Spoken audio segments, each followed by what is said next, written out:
Hi and welcome back to Cheeky Crypto, and today guys we are taking a look at Zilliqa and how to go about staking your ZIL. In staking ZIL you are going to get not only ZIL as a reward but also the gZIL as well, which is the governance token for the Zilliqa blockchain. And there's a fantastic opportunity right now, Chris, basically to acquire gZIL all the way until the 31st of October 2021. So if you find this video useful and informative, do go ahead and smash that like button. Chris really appreciates it, as do I. And if you're not yet subscribed to the channel, do go ahead and subscribe. By subscribing, you will be kept up to date with all the videos and live streams that we do here at Cheeky Crypto. Right, with all of that out of the way, Chris, shall we jump over to the desktop and look at just how to do this? Yeah, let's do it, Nick. Let's get straight into it. Fantastic. So guys, the first thing that you need to do is actually head over to zillit.io. That's zillet.io. In doing so, you will find this particular landing page, right? And from here, the first thing that we're going to do is click on the Ledger device. Because we are using the hardware wallet from Ledger, this is how we are going to go about staking. The next thing we want to do is actually plug in and log into our Ledger device before clicking any more buttons. And then what we want to do is open up the Zilliqa app on the device. So I'm going to assume that this is already where you are holding your ZIL. If you're not already have the app actually installed on the Ledger device, you'll need to do that first, and then obviously be able to store your Zilliqa that way. So what I'm going to do is go ahead and click on connect to the Ledger device. Then you'll get several prompts just on the hardware wallet to basically sign the transaction to say that it is you trying to log in. I'm going to approve that now, and that's going to come on through. Then you're going to have the option here to choose which wallet to potentially open. So I'm going to open up this particular wallet here, which is the default wallet. I'm going to go ahead and click on that. Now we have access to our Zilliqa wallet here. We can see that we have 121.748 ZIL in here, so that's about $8 or so. And we can obviously have a look at our transactions. We can send Zilliqa, we can look at the tokens, and we can look at staking, right? So it's staking specifically that we want to be doing here. So we're going to head over to the staking section, and we're going to give that a click. This is going to load up a couple of things. It's going to load up your reward section, which you can claim your rewards as that builds up over time. We have the ability to unstake or transfer the stake or stake, right? Now I have already in this particular wallet, my default wallet, I've basically got 9,949.9 ZIL already delegated to one seed node. So what I'm going to do now is actually go ahead and stake an additional amount from our balance here. So I'm just going to go ahead and stake, and I'm going to click on the maximum amount, okay? But you can obviously customize this as needed. Then we can have the ability to delegate it to a specific, node, right, or person, right? So we can see here we have a list of options. Now, Zilliqa is where I actually staked the other one anyway, my other balance, and there's a 5% commission. But obviously, you can go to any of these, and there are different levels of, basically amounts of fees that you're paying, or the commission rate, as they call it here, right? So it's worth noting that if you go to one that's potentially a 0 commission, that they might not be incentivized to be a good actor. So I personally prefer the higher balanced areas because it kind of means that they're going to be incentivized to perform well. That being said, you don't want to be overpriced. So I'm going to go with Zilliqa because that's the wallet that I'm using here anyway, right? So I'm just going to use this one.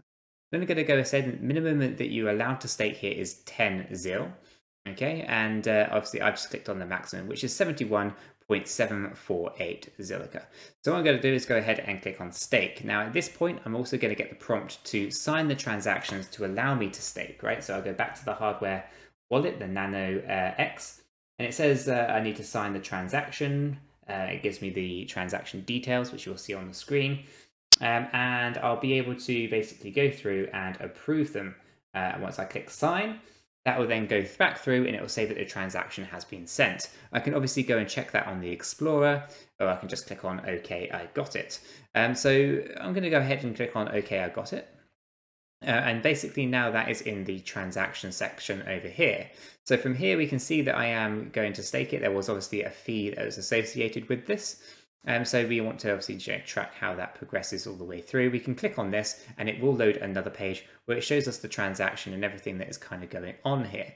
I don't need to do that for this particular transaction, so we can just close that and see what else we need to see from here, right? So ultimately, now we just have to kind of wait for this transaction to complete. It takes a few seconds, up to a minute or so, and then that will be all pulled through. We can click back on our staking section, and eventually our staking position here will be updated with the new staked as well. Our balance will also decrease, but it can take up to a couple of minutes just to get all of that put through. But the process itself is actually relatively straightforward and simple, depending on what you're currently using. If you're using a hardware wallet like the Ledger Nano X or an S, we have multiple of these. So we have probably, let's say it's about 6 or so different Ledger devices, don't we, Chris, between us. So yeah, depending on what device you choose to use, whether that is a Moonlet or Atomic Wallet or whatever it is, the processes are relatively the same. You just have to kind of navigate your way through to the staking section. And obviously, choose the amount that you want to dedicate. Now, the other thing to bear in mind is there's a minimum balance that you're allowed to, or that you have to have, sorry, in your actual wallet, and that you won't be able to stake. That's about 48 ZIL, isn't it? Something like that. Yeah, something along those lines. So, you'll be able to, obviously leave the remaining balance in there, and everything else can be staked. When it's staking, you will earn your ZIL and your gZIL, basically as blocks are minted, and you perform. And I'm not sure when these the rewards, they're either every 7 days or every few days. I just keep coming here occasionally and see it piling up. 7 days. 7 days, is it? 7 days, yeah. Yeah. And the other thing you have to bear in mind is you do have to click on the claim rewards. Now, it's up to you as to whether or not you're going to claim those every 7 days or let them just build up over time and then claim them. But once you've claimed them, you can go ahead and click on tokens, right? And then here you can see I've already got 0.07 of a ZIL, okay, a gZIL, and that governance token. But ultimately, yeah, you can obviously see how these two things change and adapt, right? So now we can see that we have over 10,000 ZIL staked, right? And it's gone to the same node.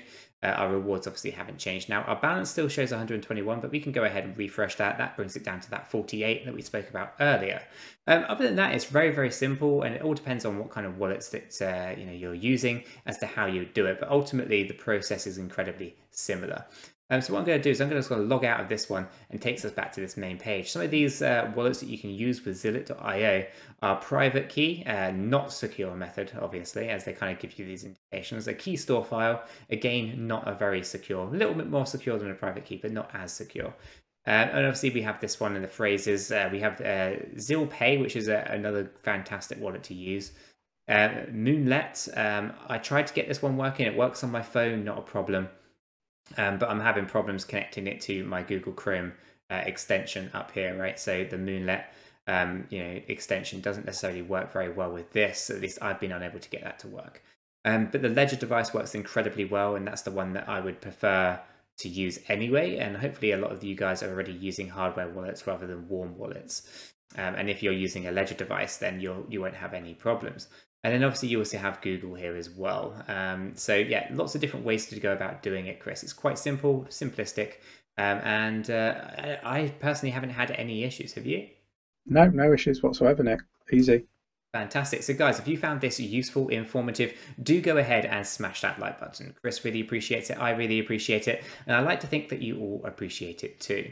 And if you're new to the channel and not yet subscribed, do go ahead and subscribe. By subscribing, you will be kept up to date with all the videos and live streams that we do here at Cheeky Crypto. And with all that said and done, we hope you have a fantastic day, and we'll catch you all in the next one. Yeah, take care.